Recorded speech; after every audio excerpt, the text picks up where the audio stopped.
एक बड़ा अपडेट, पाकिस्तान में हाहाकार मचा हुआ है। पाक के शेयर बाजार में भारी गिरावट देखी जा रही है। पाकिस्तानी शेयर बाजार में 2500 अंक गिरा है और ऐसे में ये भारी गिरावट है पाकिस्तान के शेयर बाजार में। पाक स्टॉक एक्सचेंज की वेबसाइट क्रैश हो चुकी है और ये पाकिस्तान पर बड़ा घात है, बड़ा हमला है। ना केवल हम यहाँ पर गोलियों से हिसाब बराबर करेंगे बल्कि हिसाब बराबर होगा इनकी अर्थव्यवस्था दिखाकर भी। जिस तरीके से ये लोग यहाँ पर अपने नापाक इरादों को, जो फंडिंग ये लोग लगाते हैं, कर्ज मांगते हैं दूसरे देशों से और उसके बाद आतंकवाद को बैठा कर खिलाते हैं, पालते हैं ताकि दूसरे देश को जाकर ये कमजोर कर सकें। तो इसी अर्थव्यवस्था पर बड़ा हमला है ये, जिस तरीके से यहाँ ये अब शेयर मार्केट को लेकर अपडेट सामने आया है। शेयर बाजार में भारी गिरावट पाकिस्तान में देखी जा रही है। चर्चा की शुरुआत करेंगे। सबसे पहले शशि सर, आप ही का रुख में करना चाहूंगी। जिस तरीके से फिलहाल भारत की तस्वीर देखी जा रही है, हालत बिल्कुल खस्ता हो चुकी है और मानो जैसे अब रातों की नींद उड़ चुकी है, दिन का चैन खो चुका है। इसी के साथ तैयारियों में जुटे हुए हैं, लेकिन जो आर्मी, जिस आर्मी पर भरोसा जता रहे हैं मुनीर, जिस आर्मी पर भरोसा जता रहे हैं शहबाज शरीफ, ऐसे में लगता नहीं है कि वो भरोसे पर कायम रहेगी आर्मी, क्योंकि आर्मी तो खुद वहां पर कई इलाकों से अपने कदम पीछे खींचती रही अपनी जान को हिफाजत में रखकर। देखिए, भारत की बिल्कुल सही कह रहे हैं आप। भारत की जो स्ट्रेटेजी है बिल्कुल क्लियर है इस टेररिज्म का। और ये टेररिस्ट जो हैं, ये सब प्यादे हैं, इनका जो फाउंटेन हेड है वो है पाकिस्तान आर्मी। और हमारी जो रणनीति है उसमें सबसे बड़ा फोकस होगा कैसे हम पाकिस्तान आर्मी का वर्चस्व कम कर सकते हैं पाकिस्तान के अंदर। और उसके लिए हमें हर इंस्ट्रूमेंट ऑफ वॉर का इस्तेमाल करना पड़ेगा, जिसमें डिप्लोमेटिक इंस्ट्रूमेंट का अभी हमने कुछ ट्रेलर दिखाया है, उसके बाद अभी और भी काफ़ी कुछ होना बाकी है। उसी मुताबिक ये जो इकोनॉमिक वॉर जिसकी आपने अभी बात करी, मार्केट क्रैश हो रहा है, एक जाहिर है कि पाकिस्तान की पब्लिक को, पॉलिटिशियंस को, सबको ये समझना चाहिए और ये उनको एक सबक मिलेगा कि इस पाकिस्तान आर्मी जो टेररिज्म को बढ़ावा देती है, ये आपके लिए एक लायबिलिटी है। अगर मुनीर जो इनके आर्मी चीफ हैं, अगर वो हेट स्पीच देते हैं और वो बोलते हैं कि हिंदू और मुस्लिम साथ नहीं रह सकते, तो ये पाकिस्तान के लिए भी लागू है। और ये जो आर्मी है ये दुश्मन है, ये सबसे बड़ी दुश्मन है आपकी। और ये आर्मी जो है, इसमें इसको या तो आप कंट्रोल कीजिए या फिर हमें कंट्रोल करना पड़ेगा, क्योंकि 1971 में भी बिल्कुल यही सिचुएशन आई थी। भारत ने उस समय जब अमेरिकी राष्ट्रपति यहाँ आए थे तो भारत के प्राइम मिनिस्टर ने उनको बोला था या तो आप कंट्रोल कीजिए इस आर्मी को जो ये दुनिया भर का वहाँ पर गड़बड़ कर रहे हैं, या फिर हमें करना पड़ेगा। तो सिचुएशन यही है। और ये सिचुएशन जो है इस किस्म के, जितने जब हम हर किस्म का हथियार इस्तेमाल करते हैं तो जाहिर है कि वहाँ के लोगों को भी महसूस होगा कि ये कितनी महंगी कार्रवाई कर रहे हैं ये जो पाकिस्तान के जनरल हैं। और इन जनरलों के ऊपर विश्वास करने से फायदा नहीं है, इससे जो देश है उनका वो और मुसीबत में जा रहा है। और इसी टेररिज्म को पालते पालते अभी पाकिस्तान जो है वर्ल्ड में सबसे ज्यादा बड़ा सफरर भी हो गया है। वर्ल्ड में नंबर 2 आ गए हैं वर्ल्ड टेररिज्म इंडेक्स में, यानी कि इतने लोग इनके मर रहे हैं। तो जाहिर है कि इस भयानक कृत्य का उनको खामियाजा भुगतना पड़ेगा। और ये मैसेज जो है ये बिल्कुल लाउड एंड क्लियर उनके सामने होना चाहिए। ठीक है अस्थाना सर, आऊंगे आपके पास बिल्कुल आपकी बात पूरी सुनूंगी। बड़ा अपडेट सामने आ रहा है, उसका भी रुख करूंगी। पाकिस्तान की एक और शर्मनाक हरकत सामने आई। भारतीय दूतावास में घुसने की कोशिश की गई है, भारतीय एम्बेसी के गेट पर चढ़ने की कोशिश की गई। इस्लामाबाद में भारतीय दूतावास को घेरा गया है।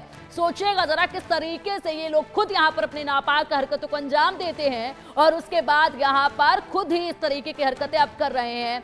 जिस तरीके से कल प्रतिक्रियाएं सामने आ रहे थे, भारतीय ने कहा था कि यहाँ पर हमारे पहलगाम में घुसकर जो आतंकी हमला ये लोग करके गए, हमारे दिलों को छलनी जो ये लोग करके गए हैं, ऐसे में अगर हिंदुस्तान पाकिस्तान में कर देता तो अभी तक एम्बेसी को, भारतीय एम्बेसी को जो है ये लोग आग के हवाले कर देते, उसको पूरी तरीके से तबाह कर देते। इतने जाहिल लोग हैं। लेकिन यहाँ पर फिर भी हम लोगों ने सुरक्षा दी है पाकिस्तानी एम्बेसी के बाहर। और अब देखिए ये शर्मनाक इनकी हरकत, किस तरीके से खुद यहाँ पर खून खराबा करते हैं, आतंकवाद को पालते हैं और उसके बाद यहाँ पर भारतीय दूतावास में घुसने की भी ये लोग कोशिश कर रहे हैं। शर्मनाक है ये। अब तो पाकिस्तान रुक जाओ, अब तो शर्म करो, हालत बेहद बुरी है।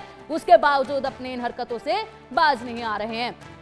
पाकिस्तान में हाहाकार मचा हुआ है। पाक के शेयर बाजार में भारी गिरावट देखी जा रही है। पाकिस्तानी शेयर बाजार में 2500 अंक गिरे हैं। पाक स्टॉक एक्सचेंज की वेबसाइट क्रैश हो चुकी है। ये इस वक्त की बड़ी खबर है और इस बड़ी खबर को देखकर यहां पर यह अंदाजा लगाना बिल्कुल भी मुश्किल नहीं है कि देखिए किस तरीके से पाकिस्तान की हालत जो है वो बिल्कुल खस्ता हाल पहले से ही थी, लेकिन हिंदुस्तान से एक बार फिर से पंगा लेने के बाद पाकिस्तान की हालत और भी ज्यादा खराब हो चुकी है। अब पाकिस्तान की आवाम खुदा से कहती होगी, अपने अल्लाह से कहती होगी कि अल्लाह क्या गुनाह हमने किया था जो पाकिस्तान में जन्म हमने लिया, और जन्म लिया भी तो ऐसी सरकार और ऐसी आर्मी चीफ क्यों हमें दिए हैं जो इस तरीके से आतंकवाद को यहां पर पाल रहे हैं और जिसका खामियाजा सीधे तौर पर हमें ही भुगतना पड़ रहा है।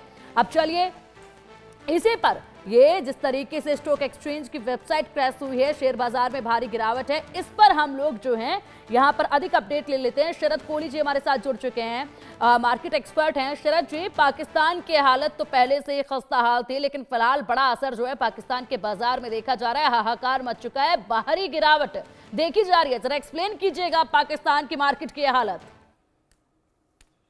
नमस्कार। देखिए, पाकिस्तान की अर्थव्यवस्था की हालत पहले ही बहुत खराब है। इन्फ्लेशन वहां पर अपनी चरम सीमा पे है, फॉरेन एक्सचेंज रिजर्व्स है नहीं, बेरोजगारी फैली हुई है, बिजली पानी आता नहीं है।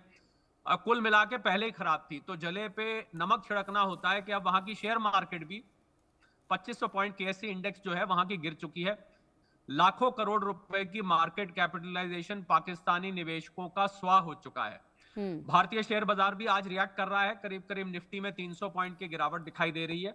बहुत दिनों बाद हमने अंतरराष्ट्रीय फैक्टर्स से हटके डोमेस्टिक फैक्टर यानी कि आंतरिक फैक्टर्स पे मार्केट ने ध्यान दिया है। हालांकि अमेरिकन मार्केट ऊंची बंद हुई थी। देखिए, शेयर मार्केट कभी भी अशांति नहीं चाहता है। शेयर मार्केट को स्टेबिलिटी पसंद है, शेयर मार्केट को स्थिरता पसंद है।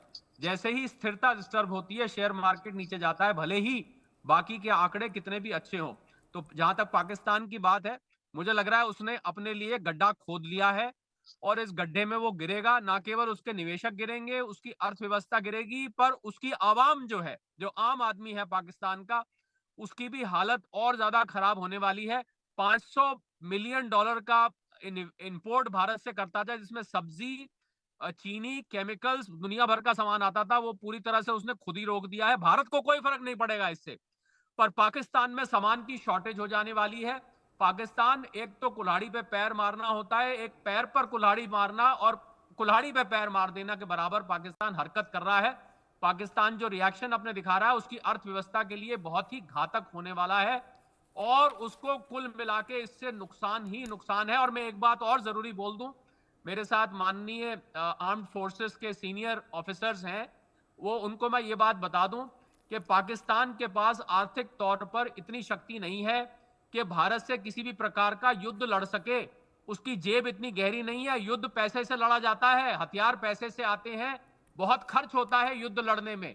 पाकिस्तान इस बात को भूल गया है कि उसकी जेब इतनी गहरी नहीं है। जिस प्रकार वो हुंकार भर रहा है और जिस प्रकार बार बार बता रहा है कि हम लड़ाई लड़ेंगे, ये करेंगे, वो करेंगे, पाकिस्तान 2 दिन भी इस लड़ाई में नहीं टिक पाएगा। बड़ी बात शरद कोहली जी, जिस तरीके से आपने यहाँ पाकिस्तान के हालात को बखूबी, फाइनेंशियल कंडीशन को बखूबी आपने यहाँ पर बताया। अगर एक तरफ देखा जाए तो पाकिस्तान में यहाँ पर जो ये कर्ज मांगते रहे हैं दूसरे देशों से, वो कर्ज इनको मिल भी जाता है और उस कर्ज को लेने के बाद ये लोग क्या करते हैं, आतंकवाद पर लगाते हैं, आतंकवादियों की सुरक्षा पर, उनकी हिफाजत पर, उनकी खातिरदारी पर, उनके लिए हथियारों को लेकर, इन तमाम चीजों पर ये लोग जो है वो फंडिंग करते हैं, उन पर लगाते हैं। लेकिन अब देखिए किस तरीके से गीदड़ों की तरह भागते नजर आ रहे हैं कि इन आतंकियों को यहां पर पाकिस्तान जो है वो उनकी गुफाओं से निकाल कर दूसरी जगह पर ले जाया जा रहा है। भाग रहे हैं अपने कैंपों को खाली करके। वहां पर भी कुछ अब पार बसाई नहीं जा रही है इनकी, तो वहां पर भी देखिए किस तरीके से फंडिंग का इस्तेमाल इन लोगों ने हमेशा से किया है।